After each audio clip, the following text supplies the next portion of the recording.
me. Okay, so this is going to be my review of What If episode 5. I think it was, pretty sure it's episode 5. What If Zombies? I think that's the title. What If Zombies? Episode 5, What If Zombies? So I will compliment What If in the fact that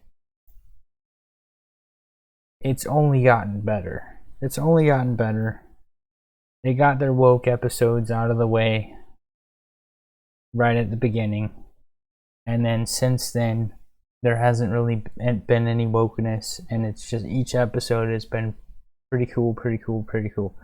The last 3 episodes have been pretty cool. Episode 3, What If All the Heroes Died, was pretty cool.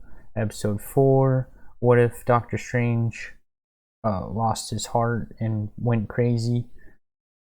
That one was really cool.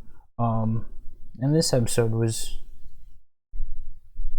so far the coolest one for sure was the Doctor Strange one. That was for sure the coolest episode. And this one was at least on par with that one. So it was really cool to see a lot of the major characters all come together, and they were all, I'm not for sure on this, but I like to consider that I have a good ear, and they were all voiced by the actual actors. They were all the actual actors. It was a really fun episode. We got to see Spider-Man, we got to see Hulk, we got to see Wasp, Ant-Man, Winter Soldier, and literally everyone. Some of them weren't themselves, so to speak, but they were all there, and that was really cool. The ones that weren't zombies that we actually got to hear and interact with each other, that was really cool. And Spider-Man was really cool. I didn't expect to see Spider-Man, and Tom Holland was voicing him. Everyone was voiced by their actual actor. Tom Holland, Mark Ruffalo, what's her name from Lost, even Paul Rudd. Paul Rudd was a talking head, and that was pretty funny.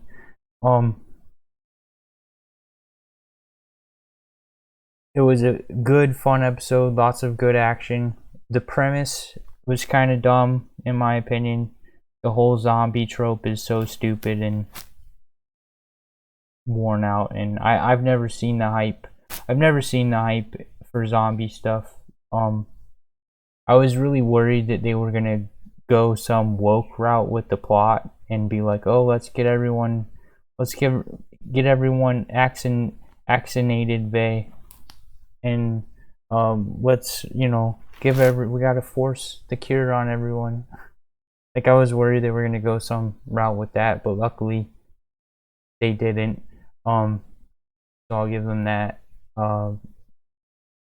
It made no sense to me that all the zombies still maintained not only their equipment, but their powers. That didn't make any sense to me. Like, how does it make sense that Tony Stark in zombie, like, he's dead flesh, how does it make sense that he has any knowledge to use any of his Iron Man suits? Like, how does that, it doesn't make any sense. How does it make sense that Captain still has the knowledge to fully use his shield? Not only that, like, how does it make sense that Corpse Doctor Strange can still use magic, and Corpse Wanda Romanoff, I think that's her name, not Romanoff, no, that's Black Widow. What's her name? Dang, what's her last name? I know that she's the daughter of Magneto, but I can't remember her last name.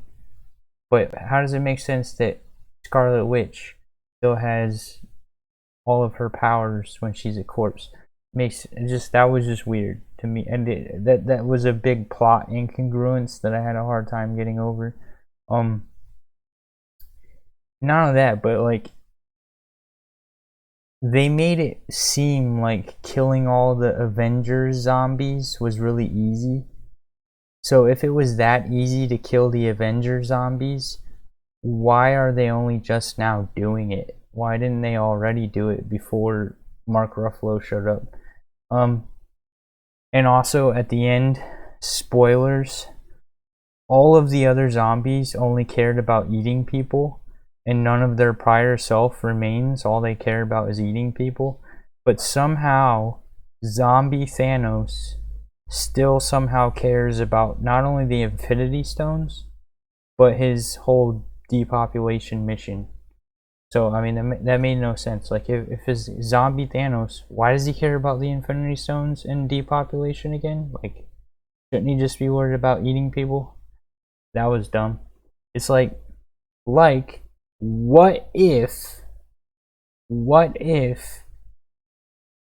the Disney writers put as much thought and effort into the plot holes and incongruencies rather than leaning on the millions of dollars of funds and arsenal of special effects artists available to them? Just a thought.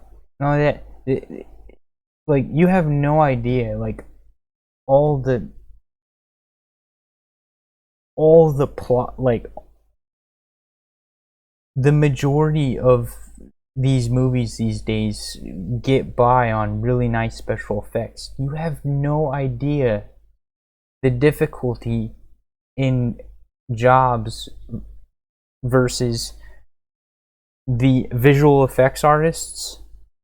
The visual effects artists literally can spend like when I was a teenager, I went through like 3 years where I was obsessed with movie special effects, and I learned how to do a little bit of everything. Like, I know technology has probably advanced quite a bit in the last 16, 17 years, but you have no idea the amount of work that goes into even just 1 minute of footage. Like, they'll sit there for hours,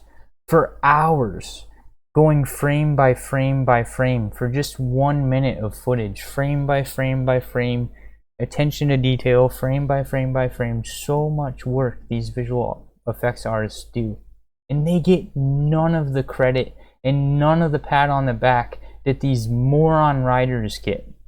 The moron writers literally don't even take a fraction of that time of work. They'll just spit out a plot in probably 30 minutes to an hour of writing, right? They'll spit out a plot for an episode in maybe like 30 minutes to an hour of work, and then the visual effects artists that actually make the visuals of the episode will spend an entire day working to make, 1 minute, like a couple minutes of footage, and they'll have a whole army of, like, there'll be one dude working on like 1 minute, and like there's like a whole army of people working on it. Not only a whole army of people, visual effects artists, like, dude, that was what turned me off from it, because like I was following this kid back in like 2006. This was like 2006, and I don't know, this is turning into a completely off-topic tangent, but that's okay.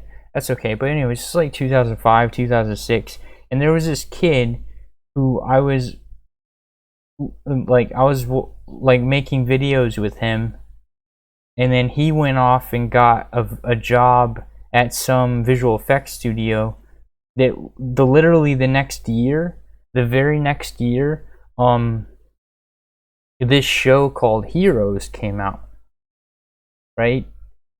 This show that I love, by the way. Well, everyone hates on it because after season 1 it supposedly went downhill, but that's subjective. I still enjoyed it. Yes, season 4 and season 3 kind of sucked, but I enjoyed seasons 1 and 2. But anyways, the point was, the very next year after he went and got hired by this visual effects studio, he was working on the show Heroes.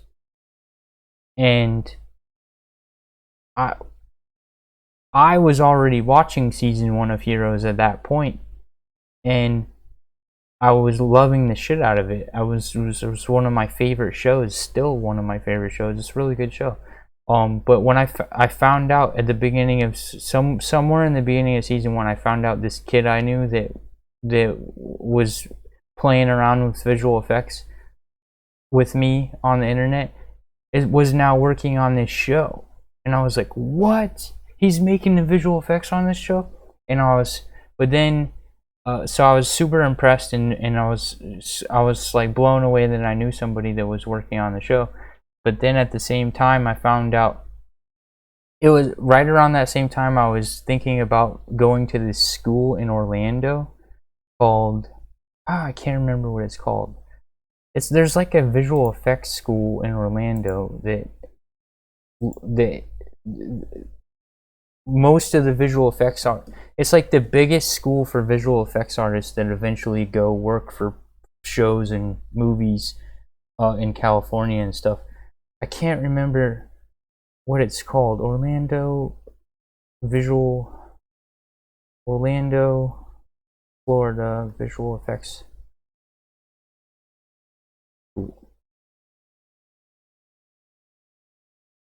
Okay, yeah, I remember. Well, is that it? Maybe they changed their name, because I could have swore it used to be called something else.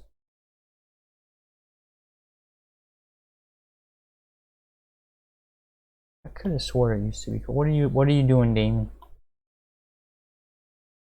But anyways, they might have changed their name, but Orlando, Florida Visual Effects College. Hold on, this is bugging me. I really want to know now. Well, they changed their name, I guess. But anyways, there's the biggest campus, the biggest, like, most attractive visual effects school. But then when I found out from, I guess, him or somebody else, that literally they work like 12-hour days and blah blah blah, I was like, man, that's and they're like time crunch. It's like, that's a real way to take something you love and make you hate it. So then I was like, never mind. But anyways, the whole point originally was,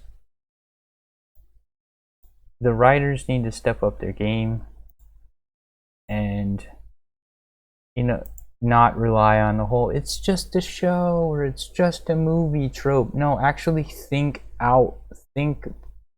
Close the plot holes, do a better job. Because that bugged me. I was like, this is dumb. Oh, Thanos is a zombie, but he somehow still cares about the Infinity Gauntlet. Okay, sure. Anyways,